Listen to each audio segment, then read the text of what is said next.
مسعود صاحب، سب سے پہلے آپ سے جاننا چاہوں گی کہ آج پاکستان میں جو اتنے اہم مذاکرات ہو رہے ہیں،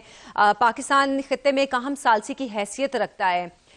آپ کو کیا لگتا ہے یہ مذاکرات کس طرف جائیں گے؟ کچھ مثبت ہوتا دیکھ رہے ہیں آپ؟ پاکستان میزبان ہے، یہ بہت حساس ذمہ داری ہے، اور پاکستان محنت کر کے ایران اور امریکہ کو قائل کر کے یہاں اس سٹیج پہ لایا ہے۔ اور دوسرے یہ ہے کہ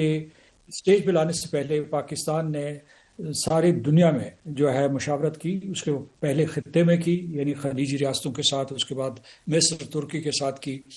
اور پھر جو ہے چین کے ساتھ مشورہ کیا۔ آج جب پاکستان یہ مذاکرات کا انعقاد کروا رہا ہے یہاں، تو ساری دنیا سے مبارکباد کے پیغامات آ رہے ہیں۔ یہ میں نے اس لیے ذکر کیا کہ پاکستان کی ذمہ داری یہ ہے کہ وہ اس قسم کا پیغام پھیلائے، اور اس میں ذرائع ابلاغ بھی شامل ہیں، کہ ہم پر امید ہیں کہ مذاکرات کامیاب ہوں گے۔ اگر یہ پورے طریقے سے کامیاب ہوئے تو کم از کم جو ہے کامیابی کا سلسلہ یہاں سے شروع ہو جائے گا۔ آپ نے یہ کہا کہ کیا یہ عارضی جو جنگ بندی ہے یہ مستقل جنگ بندی میں تبدیل ہوگی؟ یہی ہمارا ہدف ہے، کیونکہ جنگ کو روکنے کا واحد طریقہ یہی ہے۔ یہ نہیں کہ 14 دن کے لیے جنگ رکے اور اس کے بعد پھر جو ہے جنگ کے شعلے بھڑکنا شروع ہو جائے۔ تو یہ، اور دوسرا یہ ہے کہ کیونکہ آج جو میں اس وجہ سے کہہ رہا ہوں کہ آج سارا دن میں سنتا رہا ہوں، کوئی تجزیے ہو رہے ہیں، کچھ لوگ مایوسی کا اظہار کر رہے ہیں، یعنی صرف پاکستان میں نہیں، باہر میں۔ پاکستان میں ایک طرف تو جو ہے جشن کا سماں ہے کہ پاکستان کو یہ عزت و تکریم ملی، اور دوسری طرف یہ ہو رہا ہے کہ کہیں خدشہ پیدا ہو رہا ہے کہ کہیں یہ مذاکرات ناکام نہ ہو جائے۔ مذاکرات کی کامیابی اور ناکامی خدا تعالیٰ کے ہاتھ میں، اور ان مہمانوں کے ہاتھ میں جن کو ہم نے بلایا ہے، جو اصل میں دو دشمن ممالک کو، اب تک کے دشمن ممالک کو کی نمائندگی کر رہے ہیں۔ تو ہم یہ چاہیں گے کہ جو بنیادی اختلافی موضوعات ہیں اس کے اوپر کوئی اتفاق رائے ہو، یہ دونوں ایک دوسرے کی طرف خیر سگالی کے سگنل کریں، اس کی طرف اشارہ دیں، تاکہ یہ ہے کہ جب یہ مذاکرات کی میز پہ بیٹھیں تو مشکل معاملات کی طرف چلیں۔ اور وہ جو ہے ان مذاکرات کے حوالے سے آپ سے میں مزید بھی بات کرنا چاہ رہی ہوں مسعود صاحب، لیکن کیا پاکستان نے ماضی میں کبھی امریکہ اور چائنا کے بیچ میں بھی میڈیٹر کا کردار ادا کیا ہے؟ جی، 1971 میں کیا تھا، اور وہ بھی بہت مشکل مرحلہ تھا، لیکن اس وقت بھی امریکہ اور چین دو ایسے ممالک تھے جنہوں نے پاکستان کے اوپر اعتبار کیا تھا، اور دو ممالک میں ہم نے صلح کروائی تھی، ان کے درمیان ایک سفارتی راستہ کھولا، اور وہ بڑی کامیاب رہی۔ لیکن اگر آپ مجھے اجازت دیں تو میں یہ بھی کہوں گا کہ سن 1988 جب روس کا انخلا ہو رہا تھا، سوویت یونین اسے کہتے تھے، یہاں سے انخلا ہو رہا تھا افغانستان سے، اس میں پاکستان کا کردار کلیدی تھا۔ پھر جو ہے اگر آپ 2020 میں دیکھیں تو وہاں اس وقت جو ہے پاکستان نے افغانستان یعنی افغان طالبان جو نے اور امریکہ کے درمیان رابطہ کاری کی تھی، جس کی وجہ سے ان کا ایک معاہدہ ہوا جسے دوحہ ایگریمنٹ کہتے ہیں، اور اسی کی وجہ سے امریکہ کا یہاں افغانستان کی سرزمین سے انخلا ہوا۔ تو اس قسم کی پاکستان بھری پڑی ہے، لیکن جو کامیابی اب آپ کو نصیب ہوئی ہے اس کی کوئی نظیر نہیں ملتی، نہ پاکستان کی تاریخ میں نہیں ملتی۔ اگر آپ ایک ملک کی بات کریں تو دوسرے ممالک میں بھی اس کے نظائر بہت کم ملیں گے۔ بالکل ایسے، بالکل ٹھیک ہے آپ نے، اور میں نے یہ سوال کیا بھی اس لیے تھا کیونکہ ہمارے ناظرین کو بھی یہ پتا ہو کہ یہ پہلی بار نہیں ہے کہ پاکستان میڈیٹر کا کردار ادا کر رہا ہے، اس سے پہلے بھی پاکستان ان اہم اور مشکل مرحلوں سے گزر چکا ہے۔ مسعود صاحب، پاکستان کی سیکیورٹی اسٹیبلشمنٹ نے ان مذاکرات کی کامیابی کے لیے بیک چینل کیا کردار ادا کیا ہے؟ اس میں جو ہے سب سے پہلے تو میں جو ہے اسحاق ڈار صاحب کا نام لوں گا، نائب وزیر خارجہ۔ انہوں نے اپنے جو ہم منصب تھے ان سب سے رابطہ جاری رکھا۔ جو ہی جنگ کا آغاز ہوا پاکستان متحرک ہو گیا تھا، اور اس کے بعد وزیر اعظم نے قیادت دی، لیکن جو فیصلہ کن مرحلہ تھا اس میں فیلڈ مارشل منیر صاحب کا کردار بہت ہی ڈیسائسو تھا، بہت فیصلہ کن تھا۔ اگر ایک تو ان کا جو وہاں مراسم ہیں واشنگٹن میں صدر ٹرمپ کے ساتھ، اور ان میں وائٹ ہاؤس میں ان کی عزت کی جاتی ہے، تو اس کی وجہ سے وہ صدر جے ڈی وینس سے رابطے میں رہے، ایک پوری رات رابطے میں رہے، بیک اینڈ فورتھ، اور اس کے بعد جو ہے یہ معاملات طے پائے۔ اور آخری مرحلے میں جب یہ جنگ بندی ہونی تھی اس وقت بھی جو ہے ہماری جو سیکورٹی مینجمنٹ ہے اس نے بہت ہی ایفیکٹو مؤثر کردار ادا کیا۔ تو میں سمجھتا ہوں کہ ہم جو ہے اسے حصوں میں نہیں بانٹتے، پوری قوم کی قیادت نے، پوری پاکستان کی قیادت نے یہ معجزہ کر دکھایا ہے، اور میں سمجھتا ہوں اس میں خدا تعالیٰ کی مدد بھی شامل حال رہی ہے.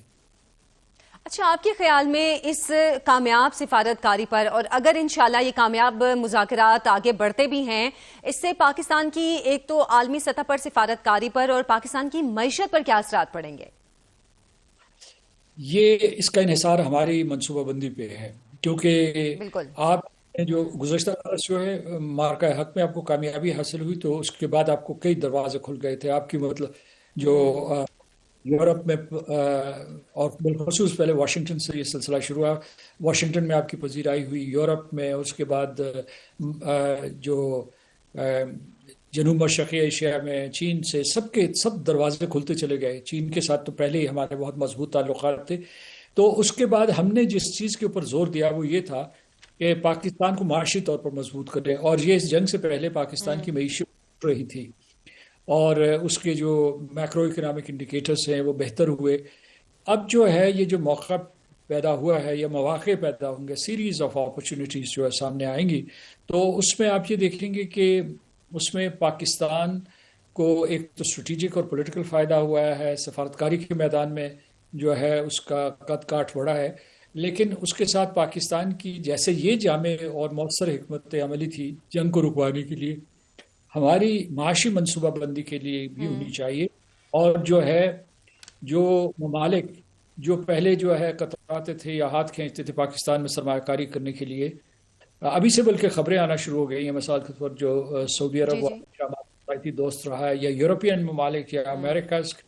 جو بھی سرمایہ کار پاکستان میں آنا چاہیں، ان کے لیے انیبلنگ انوائرمنٹ یہاں پیدا کی جائے، تاکہ یہ جو باہر سرمایہ کاری آتی ہے، ہمیں اب تجربہ ہو چکا ہے. چین کے بلینز آف ڈالرز کی سرمایہ کاری ہم جذب کر چکے ہیں اور آگے بھی جذب کرتے رہیں گے. چین پاکستان اقتصادی راہداری کے فریم ورک میں ہماری یہ استعداد بڑھ چکی ہے، تو ہم مغربی ممالک سے بھی جو ہے نا زیادہ سے زیادہ سرمایہ کاری کروائیں، پارٹنرشپس قائم کریں اور پاکستان کو ایک کنزیومر مارکیٹ کے طور پر دنیا کے سامنے پیش کریں. کنزیومر اور ایسی جو کہ صنعتی اور سروسز کا ایک قسم کا ایک مرکز بنے، ایک ہب بنے. اچھا مسعود صاحب، ابھی جیسے کہ ابھی آپ بات بھی کر رہے تھے کہ جب 71 میں پاکستان نے امریکہ اور چائنا کے درمیان میں بھی میڈیٹر کا کردار ادا کیا تھا، تب بھی بہت سخت مرحلہ تھا، لیکن جو اس مرتبہ صورتحال تھی وہ بہت زیادہ مشکل بھی تھی اور سخت بھی تھی. واشنگٹن اور تہران کے درمیان ایک تو بیلنس رکھنا کتنا مشکل تھا پاکستان کے لیے، کیونکہ اس مرتبہ تو بیچ میں اسرائیل پوری طرح انوالو تھا اور کچھ ہمارے ہمسایہ ملکوں کا بھی کہیں نہ کہیں کردار تھا. تو اس مرتبہ بیلنس ان دونوں ملکوں میں، کیونکہ ایک طرف ہمارا پڑوسی ملک بھی ہے، برادر اسلامی ملک بھی ہے، اور امریکہ کے ساتھ بھی ہمارے معاشی تعلقات کافی اچھے ہیں، تو کتنا مشکل تھا اس مرتبہ؟ امتحان بہت کڑا تھا، اور اس کے بعد یہ ہے کہ حالات پاکستان کے لیے ناموافق ہو گئے تھے، لیکن ان ناموافق حالات کو موافق کرنا، یہ جو آپ پاکستان کی قیادت کو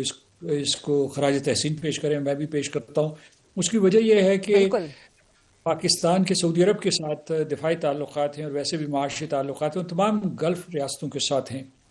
اور ایک طرف یہ تھے، دوسری طرف ایران تھا، اور ایران کے ساتھ بھی ہمارے تعلقات رہے ہیں، اور ہم نے مشکل وقت میں ہمیشہ ایران کا ساتھ دیا ہے. گزشتہ سال کی جنگ ہو یا اس سال بھی، بغیر کسی خدشے کے یا کسی کو خطرہ سمجھنے کے، خطرے کو ٹالنے کے بجائے ہم نے جو ہے دلیری کے ساتھ، جرأت مندی کے ساتھ اسرائیل اور امریکہ کے حملوں کی مذمت کی، اور یہ بیان جو ہے ہم نے سلامتی کونسل میں بھی دیا. ادھر جو ہے گزشتہ برس جو ہم نے محنت کی تھی واشنگٹن کے ساتھ، اس کی وجہ سے ہمارے تعلقات بہت بہتر ہو گئے امریکہ کے ساتھ. جی. اور ہندوستان کا خسارہ رہا کہ اسی دوران ان کے تعلقات خراب ہوتے چلے گئے. تو اس وجہ سے ہم اس ایک یونیک پوزیشن میں آ گئے تھے. پھر ہم نے بورڈ آف پیس جو ہے اس سے جوائن کیا تھا، جس کے اوپر اس وقت جو ہے بہت سے سوالات اٹھ رہے تھے، لیکن اس کا یہ فائدہ ہوا کہ امریکہ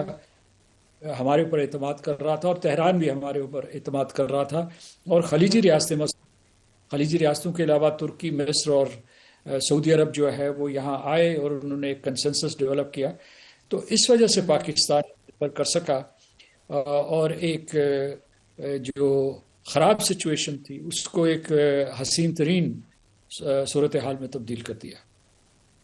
اچھا مسعود صاحب، کیا چین، روس یا دیگر عالمی طاقتیں بھی بیک ڈور کچھ کردار ادا کر رہی ہیں مذاکرات کے معاملات میں؟ ان میں سر فہرست چین ہے، وہ امریکہ کے ساتھ بھی رابطے میں رہا ہے، پاکستان کے ساتھ اس نے 5 امن اعلامیہ جاری کیا تھا، اور جس میں یہی جنگ بندی کا ذکر، ڈائلاگ کا ذکر تھا، ڈپلومیسی کا ذکر تھا، اور اس طریقے سے کہ کیسے آبنائے ہرموز کے مسئلے کو حل کیا جائے۔ تو یہ جو ہے اس میں چین متحرک رہا ہے۔ روس جو ہے اس نے پاکستان کی اس سفارتکاری کی حمایت کی ہے۔ آج ہی ان کی جو ترجمان ہیں انہوں نے اپنے بیان میں پاکستان کی کھل کر حمایت کی ہے۔ صدر پوٹن پہلے یہ اندیہ دے چکے تھے کہ وہ بھی جو ہے سفارتکاری کرنے کے لیے تیار ہیں روس، اور پھر جو ہے اس کے یورپین یونین، خاص طور سے یورپین کونسل کے صدر نے ہمارے وزیر اعظم کے ساتھ رابطہ کیا تھا۔ تو یہ پورے کے پورے جو ہیں کسی نہ کسی طریقے سے اس سفارتکاری کی نہ صرف مدد کر رہے ہیں، اس کو سپورٹ کر رہے ہیں، بلکہ انہوں نے خود بھی انیشیٹوز لینے کی کوشش کی ہے۔ لیکن جہاں تک مغربی یورپ کا تعلق ہے یا یورپین یونین کا تعلقات، ان کے امریکہ کے ساتھ اس وقت تعلقات کشیدہ ہیں، کیونکہ انہوں نے بحیثیت نیٹو کے ارکان کے یا یورپین یونین کے طور پر جو ہے امریکہ کا ساتھ نہیں دیا، کیونکہ ان کے قریب ترین حلیف ہیں۔ جیسے صدر ٹرمپ رنجیدہ بھی ہیں، لیکن یہ ہے کہ آپ کا یہ سوال تھا کہ کیا یہ قوتیں اس میں انوالو ہیں، تو وہ ہیں، اور دوسرے انوالو ہونا اس لیے بھی ضروری ہے کہ کل اگر جو معاہدہ ہوتا ہے، اور خدا کرے کہ معاہدہ ہو ایران کی اور امریکہ کے درمیان ہو، تو اس کے ضامن کون ہوں گے؟ تو ضامن یہی ممالک جن کی فہرست میں نے گنوائی ہے، سر فہرست ضامن کے علاوہ مسعود صاحب، آخر میں آپ سے جاننا چاہوں گی کہ کیا ان مذاکرات کے لبنان اور اسرائیل کے مذاکرات پہ بھی کوئی اثرات ہوں گے؟ کیونکہ جو باقر کالیباف ہیں وہ یہ کہہ چکے ہیں کہ اگر لبنان میں جنگ بندی نہیں ہوتی تو ہم ان مذاکرات میں شامل نہیں ہوں گے، تو کیا اس جنگ پر بھی ان مذاکرات کے اثرات ہوں گے؟ یقیناً ایرانی وفد نے مشروط کر دیا ہے مذاکرات کو لبنان میں جنگ بندی سے۔ اس میں مجھے صرف خدشہ یہ میں رہا ہوں بہت لمبے عرصے کے لیے، اور اس کے بعد جو ہے اور میں نے دیکھا ہے کہ وہاں اسرائیل کا اثر و رسوخ کتنا ہے۔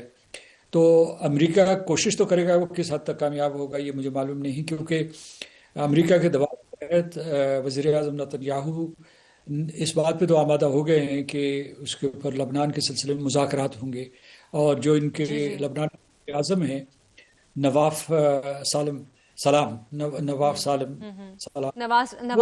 جی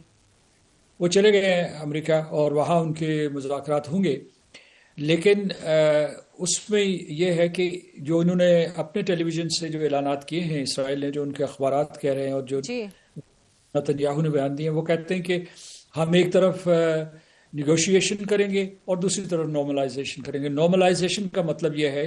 کہ وہ حزب اللہ کو نشانہ بناتے رہیں گے، جس کا مطلب جنگ بندی نہیں ہوگی۔ اور انہوں نے آج بھی حملے کیے ہیں، کل جو 2 دن گزر گئے ہیں اس میں تباہ کن حملے کیے، جس میں 300 سے زیادہ لوگ مارے گئے، اور اس کے بعد جو ہے اب 12 لاکھ کریں۔ تو اس وجہ سے یہ ایک خطرہ منڈلا رہا ہے۔ اور دوسرا جو ہے ایران کی طرف سے جو آبنائے ہرموز کے اوپر جو کوئی عارضی پابندیاں ہیں، اس کی وجہ سے امریکہ شاکی ہے۔ یہ 2 معاملات جو ہے اس بالکل ابتدا میں کچھ خطرے کی گھنٹی بجا رہے ہیں، لیکن یہ لوگ جو اتنا ٹریول کر کے یہ اپنے مطلب وہ واشنگٹن میں رک سکتے تھے، یہ تہران میں رک سکتے تھے، لیکن یہ کر کے یہاں آئے، تو اس سے امید بنتی ہے کہ ضرور یہ کوئی اس سلسلے میں لچک دکھائیں گے۔ اور امریکہ جو ہے اور اس حوالے سے باتیں بھی ہیں کہ جے ڈی وینس چاہتے ہیں کہ یہ مذاکرات ہوں، تو ہم بھی امید کرتے ہیں کہ یہ مذاکرات کامیاب ہوں۔